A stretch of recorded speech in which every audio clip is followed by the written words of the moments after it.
We want to name just a few of the most important aspects of your life. And we want to call your attention to something that really is important. These may or may not be in order of importance. They're all going to seem important to you, but your Earth spins in its orbit in perfect proximity with other planets. Not your job. Your sun comes up every morning. Not your job. The water of your planet moves around in a pattern that serves your planet in terms of balance and energy and food supply. Not your job. Didn't go with us on that one quite as well.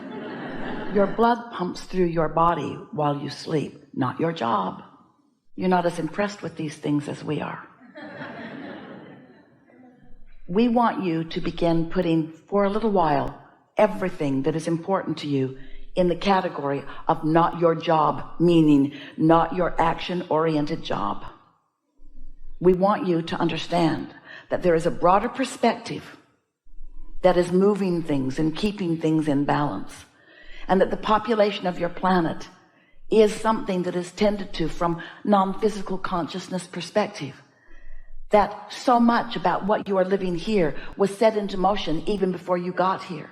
And that there is a vibrational reality that you will call future experience that is underway, that you are contributing to on a daily basis by the sifting and sorting of the contrasts that you live.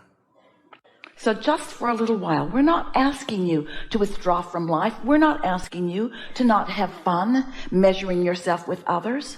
We're not asking you to not enjoy the competitions that you find with each other. We're just asking you to put it in perspective.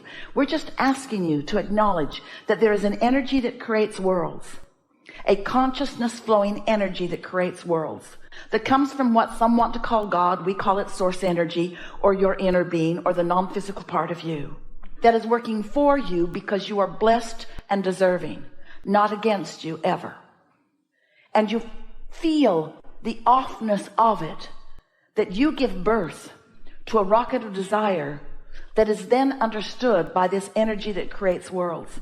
It becomes part of the consciousness. It becomes part of the becoming. So you keep giving birth to a better world that you don't line up with. You give birth to a better world all day long.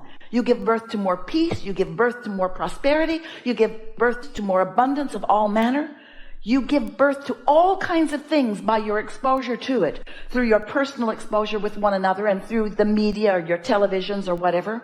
You are exposed to so much that makes you do what you were born to do, decide and define what would be better.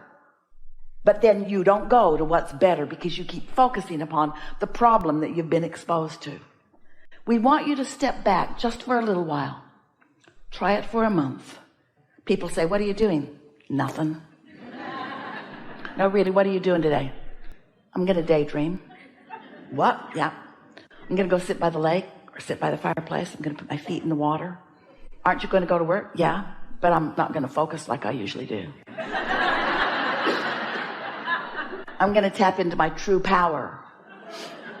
"Probably going to get fired."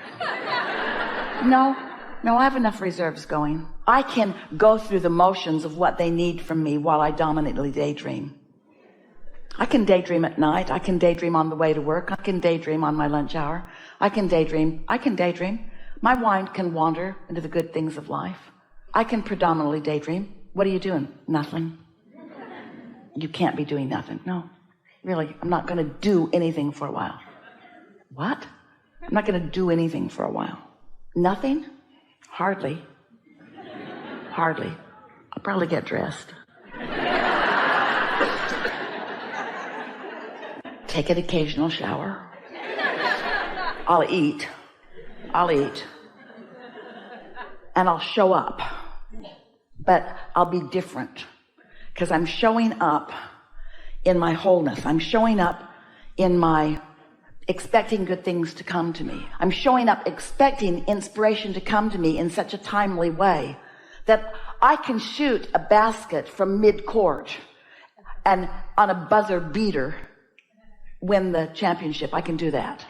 I can invent things and create things by utilizing this higher power that I have to daydream myself to.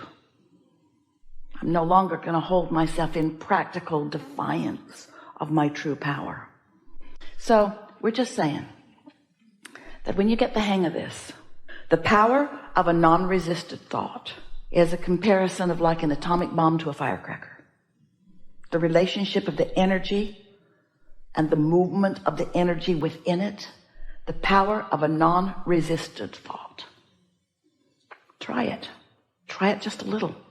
Not even all the time, just a little more. Daydream a little bit and see what happens. Let your mind wander, or think about when your mind did wander and what it produced. The universe knows who you are. The universe knows who others are. The universe knows where you are in relationship to everything that you want. When you are in alignment with who you are and you get an impulse. Now, there's not one of those things that we said to you that Esther was thinking about that feels very important to you. In other words, how earth-shattering really is it for Esther to just get up and go someplace else? Not very. But isn't meeting someone a good thing? And isn't timing of that a good thing? And isn't co-creating a good thing? And isn't that how the world goes round? Isn't everything about co-creating? Isn't everything about that? You see what we're getting at? We've been working with Esther a long time. We're trying to convince her every day to do what feels best to her, not to do the most practical thing or the thing that in other words, what's more practical? To stay here or go there? What difference does it make? Follow your impulse. Except that there is someone upstream from you with a broader point of view that knows everything that you intend, that knows everything that's in your vortex, and knows, here it is, what the path of least resistance is to get you to where you want to be. But it's not path of least resistance just to get you from some place to another place. It's path of least resistance to give you the most fun along the way. You see what we're getting at?